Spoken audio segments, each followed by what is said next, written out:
What's good, friends and family, brothers and sisters here in the nation, across the globe? Welcome to Shepherds. Here at Shepherds, we have a pretty basic concept, and it's to continue the mission that Jesus had in his earthly ministries while he walked the earth. It's to spread the gospel, whether it be by this platform, teaching, preaching, sharing people's testimonies, giving other individuals hope.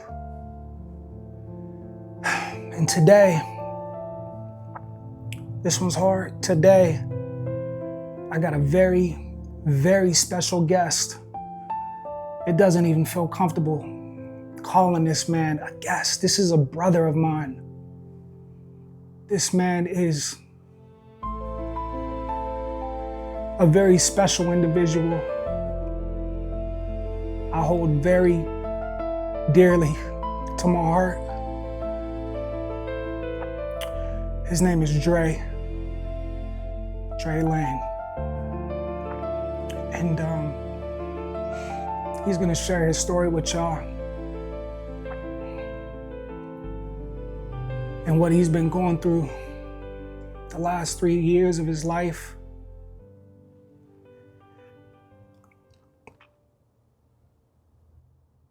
I pray for this man every single night. And man,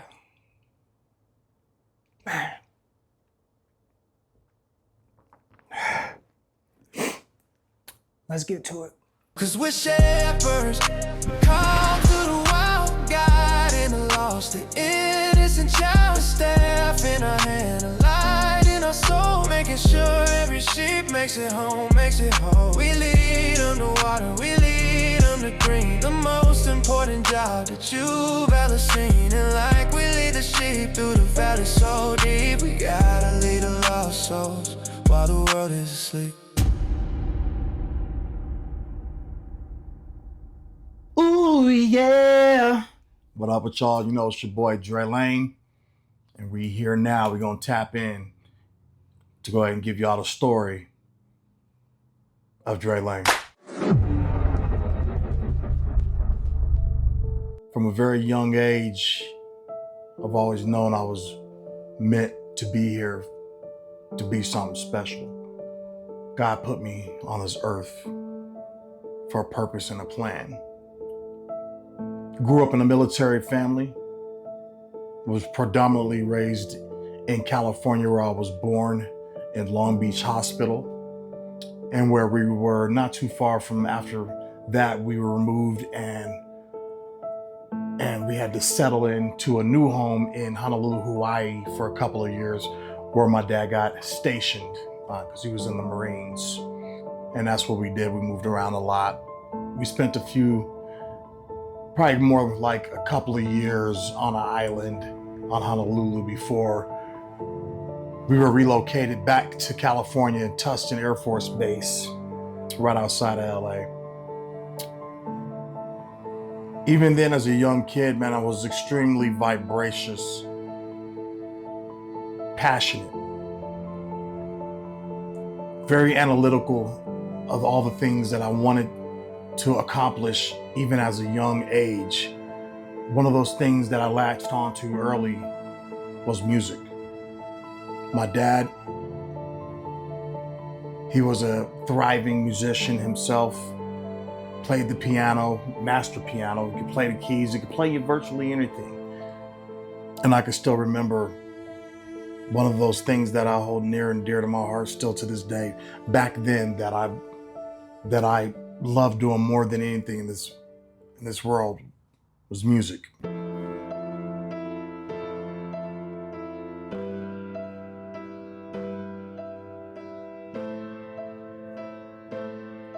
I can remember being on the base and I couldn't go out and play with the kids because my dad would force me, which is, nothing's wrong with that. You know what I mean? You gotta have those people in your life that push you, you know what I'm saying, to do things. But piano was never my thing. Those are the only close moments that I have with my father. But I'll never forget it, the day that, my dad came home with his papers and said that we're gonna have to be relocating. It's time to pick up, move, start anew. We drove and we drove through the middle of the night, you know what I'm saying, through the California nights, through the mountains, to the mountains coming down into Denver. And I'll never, I still can recollect the first time seeing snow. And you know that song that comes to mind now, you'll be coming around the mountain when she comes. You'll be coming around the mountain when she comes. Moving to Colorado, that's all I could hear in my head, playing in my head. Because when you think of Colorado, you think of horses, cowboys. Is there gonna be black people out here in Colorado? I was roughly my late teens, like 18, 19, when I really started taking music somewhat serious. You know, my boys, we used to get together, you know, go downtown, be together, put that beat on. And we would, you know, freestyle to the beat as we're going to the club. You know what I mean? And those memories I hold near and dear to my heart because, you know, those are the moments with the fellows, with your guys that, you know, that you really don't think that have that much traction in your life until you are forced to go back and look at your life and in a times table type standpoint and be like, that was the point, that was the time when I was like, I'm gonna get locked in on this music.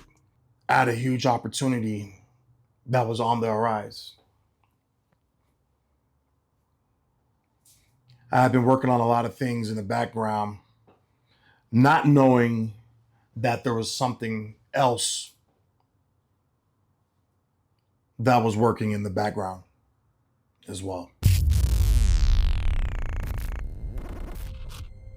It was December 15th, 2022. Me and my wife had just got back from a cruise. This is the first cruise I've ever been on, first boat I've ever been on, first time ever being in Florida. And we were celebrating because we had just got picked up by a gentleman that wanted me to, actually wanted to sign me to his recording label, which I won't mention what label that was, but it was a decent label. We went on this trip, excited, full of joy.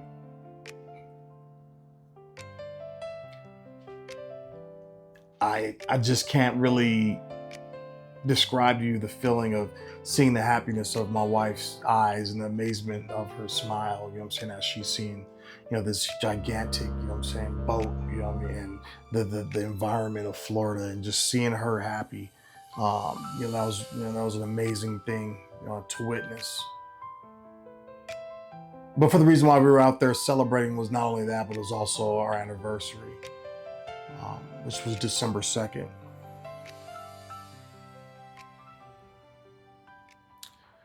During that trip, I started noticing I was feeling a little sick. I started to get tired.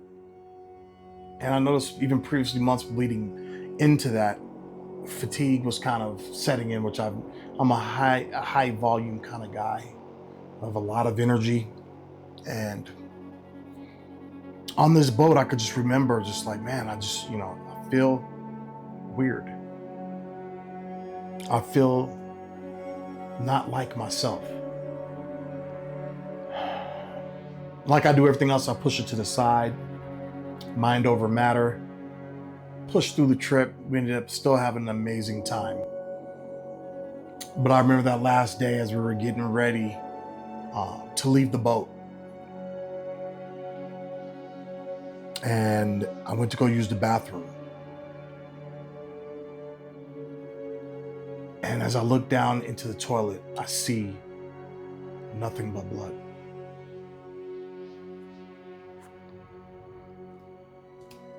I'm freaking out.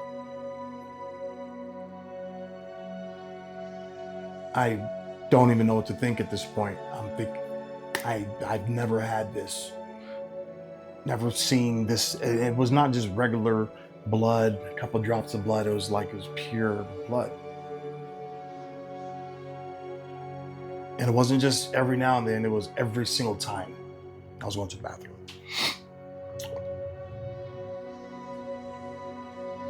So at that point, I had to meet with a urologist, Dr. Yunin. We got a referral to meet with him. And since it was still an issue of me bleeding like that, what they thought it was a bladder infection initially. A bladder infection. And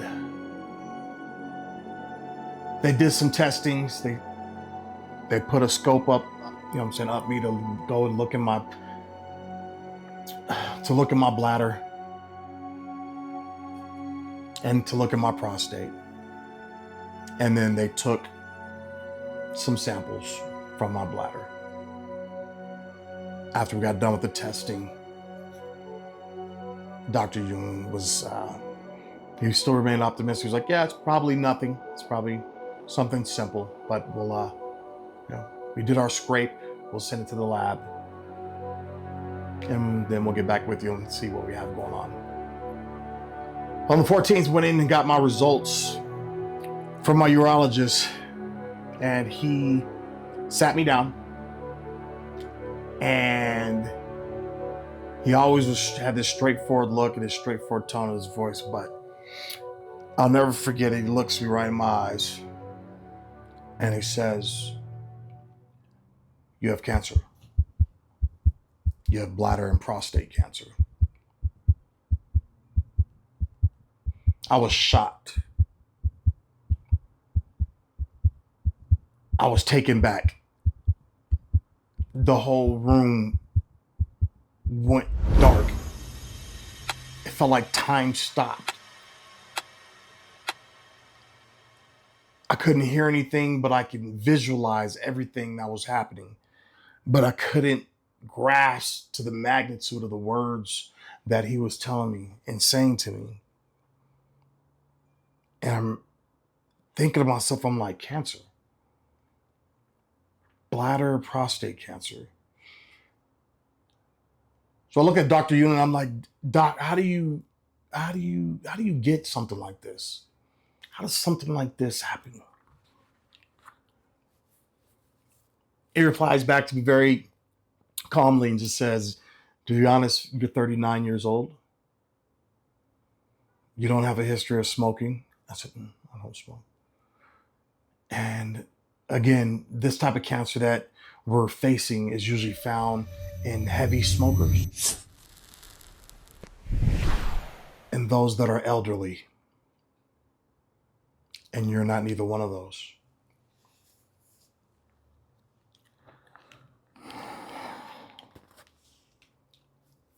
That moment right there was groundbreaking because of the fact I knew I was touching on something I couldn't even fathom. Never had a thought or an inkling that my name would ever be associated with cancer. Matter of fact, I've done so many things in my life, stayed active, stayed vigilant, with the health. Tried my best to not do anything that would land me in this spectrum of having cancer. But hearing the doctor tell me I have cancer not only humanized me, but brought me to a pivotal point in my life to where I was going to have to figure out who Dre Lane, aka Mario, truly was and is. And we were in for a fight of our life. 39 years old. Still fairly young. I'm still feel good for the most part. I'm out here. Well, right now you're in here. And it's not looking good, and we have to act aggressively. So we had 3 different surgeries to where they went in and scraped my bladder and my prostate.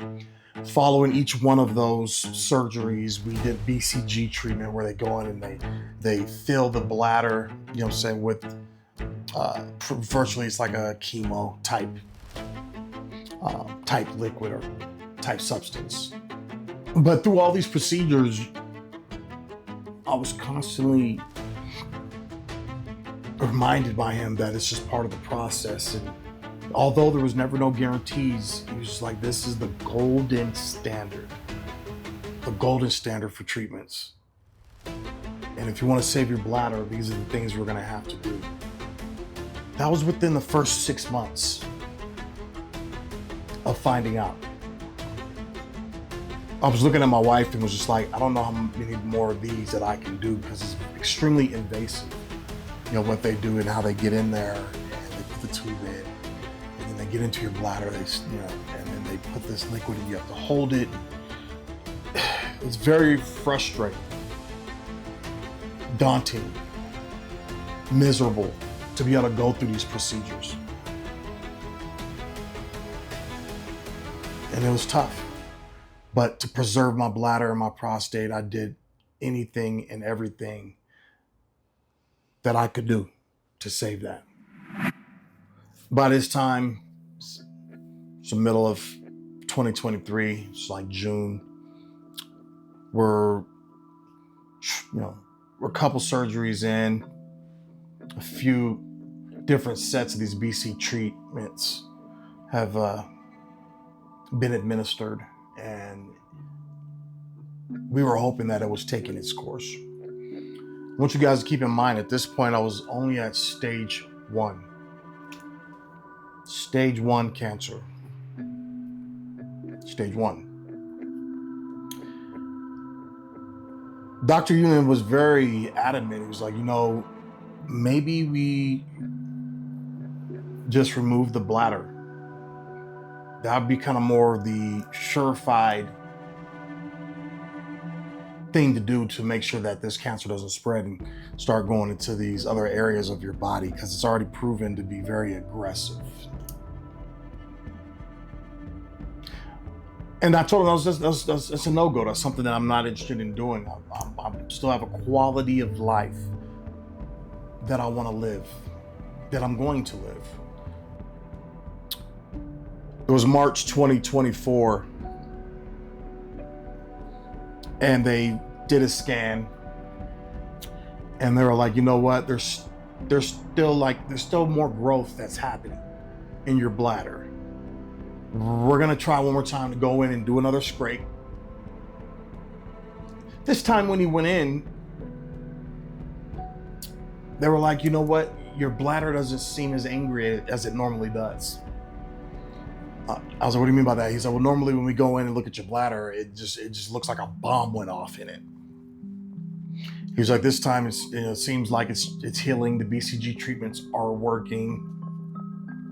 But as he comes out to where the prostate is, when he's pulling out, he's like, well, do you see all these wavy, cell-like entities? I was like, yeah. He said, that's probably all cancer. So we're gonna scrape all that out again and hope for the best, because with cancer, that's all you can do is hope for the best. He did a complete overview of my body, you know what I'm saying? Externally, internally, you know how the doctors go about about making sure that they're meeting a certain criteria, making sure they're going down their checklist. After we were done with that appointment, Dr. Bostel was like, I don't like really what I'm seeing, and due to your condition and your health history, I'm gonna order an MRI. About 15 minutes, I was done, but it'd be about 24 to 48 hours before we got the results of the test. 2 days later, the phone rang. Hello, it's Dr. Union. How are you doing? I'm doing good, Dr. Union. Yourself? He's like, oh, I'm doing splendid. Fantastic. And I was like, well, I got some things for you. Need to meet with you. That's how you talk. That's why I'm talking like that. And the dude's voice always cracked me up. Always left me in good spirits, because he's a real cool dude, but his vernacular was hilarious, to say the least. I'd like for you to come on in so we can have this conversation. What day is good for you? I'm hoping for the best, obviously. So we set the date.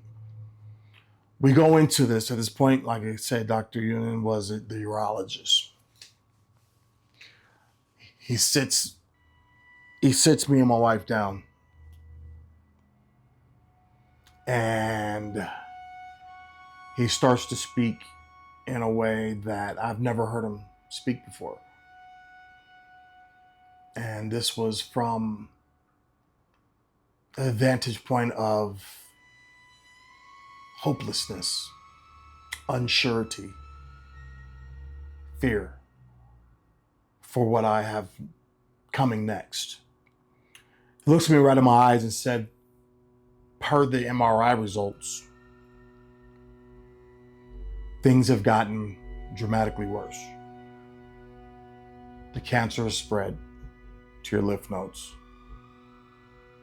And the lymph nodes, in addition to that, it's on your spine. There's spots on your spine that's showing evidence of cancer. Me and my wife are looking back and forth at each other, and I'm still being jokingly Dre.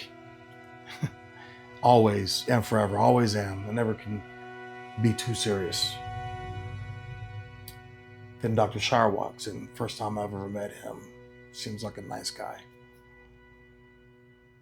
But I could tell by the look on his face, he was very concerned. Turns on his computer, starts going through and looking at the notes, the history of my cancer, my health history in general, and just what we've done from the urologist standpoint. And then he pulls up the MRI. And he looks at me and says, "Are you ready for this?" And I was like, as ready as I'm never gonna be, but what is it that we're here to be ready for? Because we obviously already know I have bladder and prostate cancer. I could hear him swallow right before he spoke. He looked at me in my eyes and said things have gotten dramatically worse. He's like, "I rest assured you that this is real. This is life. And we're gonna have to act aggressively."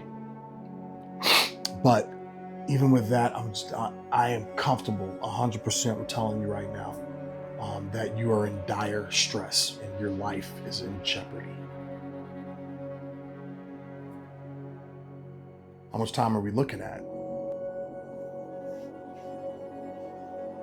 And I remember I was kind of joking when I asked him, like, how much time are we thinking? What? 18 months.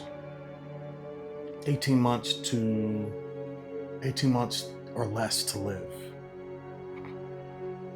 I just turned, early in my early 40s.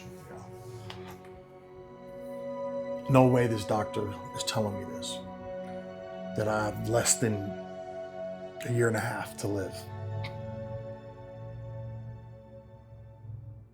It really puts a perspective on things, on how monumental and important the people that are around you, the support that you have to keep you going.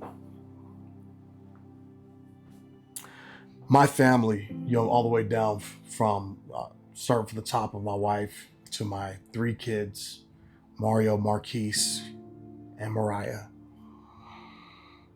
did a phenomenal job kind of keeping me focused, keeping me locked in,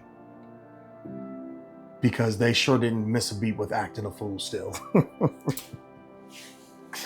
They were still vivacious kids doing their thing. They knew what was going on, but their energy and their vibe on how they just kind of are able to go about their day to day and to keep me out of that mind frame really helped, especially through those daunting moments of chemo where it was killing anything and everything. Good cells, bad cells, no cells. My sister, from the moment I've told her that I've had cancer, has really been supportive, and I really appreciate everything she's done. And my mom, a true pillar, strong point in my life, has really done everything in her ability to hold it down for me. I know it's hard for her, and she's really given me the strength, especially with her battling her own cancer battle, her own breast cancer battle, and showing the strength that she exudes and puts forward really gives me the strength I really love her so much for the strength that she exudes. That's my mama, man. Love her so much. So the following day, after getting our blood levels checked, and it's the day of our chemo treatment, which was on a Wednesday, I'm ready to get it done because this is one of the big ones for this cycle. So I know it's going to be 8, 9, 10 hours. Dr. Shire walks in, his nurse walks in, and they went right to it. It's over. It's over. It's done. I look at the doctor. I'm like, "What do you mean we're done? What's over?" He said, "We can no longer give you any more chemo without killing you. You're almost near death already." And that's not the worst news of it all. What's the worst news of it? What could be worse than that? There's nothing that we can do for you anymore. From a Western medicine side, there's nothing that we can do for you anymore. And at this point, it's only a matter of time.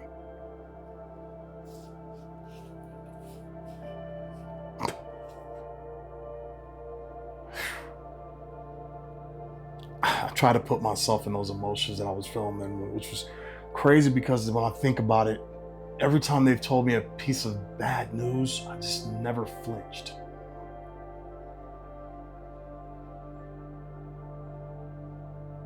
Never flinched. I was just in this dark cloud, and I just didn't know where to turn. And God has always been one of those things throughout this whole process. Has been something I can fall back on, reach out to. And although he doesn't give me an answer, because sometimes there is no answer, because everyone going through what I'm going through has those questions of why. Why me? Why now? How? I'll never forget, them telling me just try to make your last, few months enjoyable. Make memories with your kids, with your family, with your friends. That wife of mine,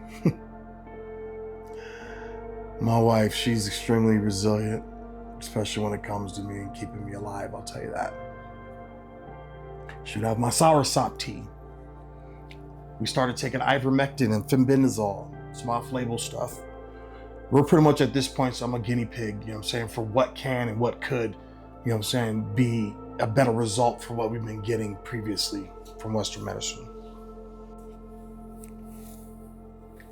About 6 weeks ago, a little over 6 weeks ago, things have been going well. I've been in the gym. I've been going on hikes with my brother Marcus. We've been in the gym pretty steadily, lifting heavy weights, because with my guy, he doesn't lift anything light. So, me, Dre Lane, I got to keep up to whatever that is. So I'm feeling good. I'm looking good. Feeling good. Out of nowhere, my hip starts to hurt. Very uncomfortable feeling to where I can't even walk. I also have gout too, and arthritis, so I'm attributing maybe that's some of that, So some of the wear and tear, and I just, again, will do my typical Dre Lane method, which was work through it.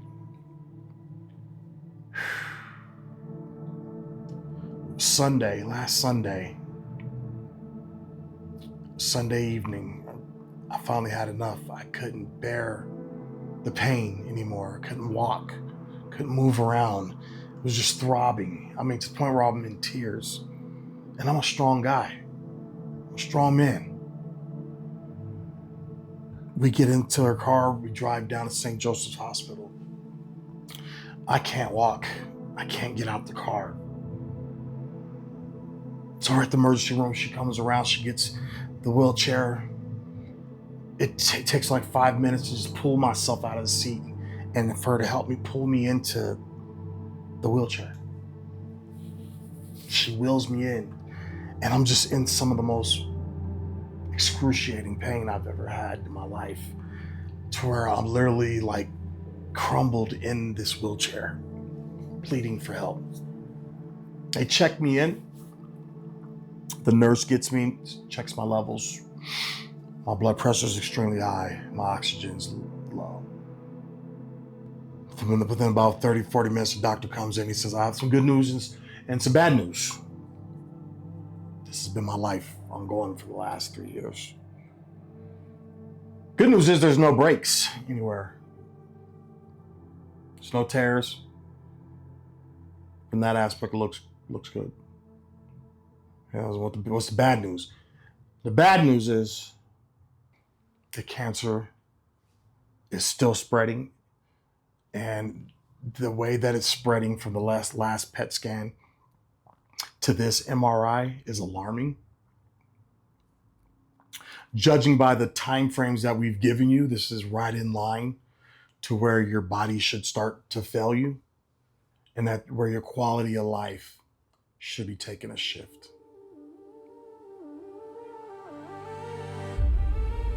And that's where we're at now. As I'm looking back into this camera, looking at you guys, wherever you guys are watching me, in your car, in your living room, at the gym, at the supermarket. As I'm gonna continue to fight and continue to go hard, not only for myself, but for my family and my supporters, and for the ones that love on me and been praying for me. As I continue to embark on this journey of defeating this terminal cancer diagnosis. Hear my words, and please hear them clearly. Don't give up. Don't let up. Hold precious, dear what you cherish in life. Slow down. Stop, smell the roses. It's not that serious. Reach out to that person that you've been wanting to talk to and make amends with. Change your life now. Not later, now. Go after what you want in life. Don't wait. Don't procrastinate. Now. And for those that are giving up on themselves, whether it's depression or whatever sickness may ail them, don't give up. Don't stop. Keep fighting. Stay Dre strong.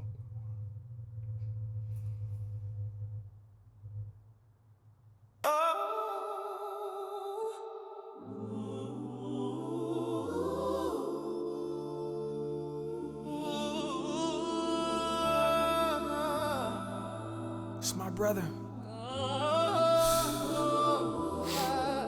Stay strong for a minute now. I'ma Dre strong for a minute. Until I realize that I can't, I'ma fall into pain. I ain't half of that. You ever wake up in them cold sweats and vivid dreams? Of course, them are common things we share amongst human beings. But many of us close our eyes, fall back asleep, wake up to peace and no suffering. It was just a dream and sweat on the sheets. But not everybody, some bad dreams is they reality. Hey, just wanna live and you want a salary. How I earn it, my best friend just wants more life to tucking his kids, just another year with his wife. God, some people's battles are bigger than yours. And the path is narrow to get through them doors. So while them fiends shooting up and the alcoholic is drinking, he fighting for his life while you partying on the weekends. Taking advantage of God's gift is sick. Some people don't appreciate.